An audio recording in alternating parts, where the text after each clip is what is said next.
Tila nagbabalik ang tanimbala modus sa NAIA lalo't meron na naman daw na biktima kaya mga pasahero ibinabalot na naman ang kanilang bagahe.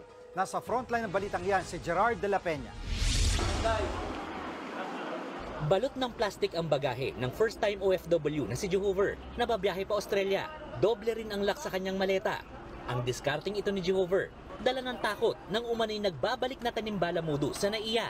Binalot ko na lang doon, saka pagdating dito, ganun din. Tsaka may nilagyan ka pa rin ng cable tie para sure. Kasi sabi nila kasi pag zipper, madali lang butasan. So binalot ko na lang ganito. Usap-usapan kasi ngayon ang public post si Charity Imam. May nakuha raw na bala sa kanyang bagahe nang paalis siya pa Thailand nitong Enero. Shinare niya rin ang litrato ng bala na nakabalot ng plastik. Bagamat inamin niyang may lisensya siya para sa baril, hindi raw sa kanya ang nakuhang bala. Sa huli, hinayaan na raw siya makabiyahe. 2015 nang unang lumutang ang isyu ng tanim o laglag bala modus sa paliparan. Dito, iniipitan umano ng bala ang mga bagahe ng mga pasahero. Kapag nahuli, hihingi raw ng pera ang staff sa pasahero para sila'y palusutin para makabiyahe.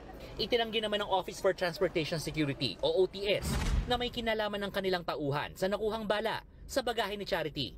Hindi raw hinawakan ng sinumang staff ang maleta niya. Yung pasahero po yung naglalagay ng kanilang bagahe dun sa ating x-ray machine. So yung x-ray machine po, at that time, nireject po niya yung bag ng pasahero. So okay. After ho nun, nung may na-detect ho, yes po, that's the time na we have submitted the baggage po for manual inspection. Paglilinaw din ng OTS, hindi isolated case ang nangyari kay Charity. Pag-amin pa nila, marami pa rin daw nakukuhang bala sa bagahe ng mga pasahero. Ngayong taon nga lang, halos 4,000 pasahero nahulihan ng bala sa NAIA. Hindi naman sila kinasuhan at pinayagan din makabiyahe. Yung policy natin since 2016 naman po, hindi naman po nagbago. No? So once na may na-detect po tayo, normally kino-confiscate lang po yun and nire-record. And then subsequently, tineturn over po yun sa PNP Aviation Security Group for proper disposition.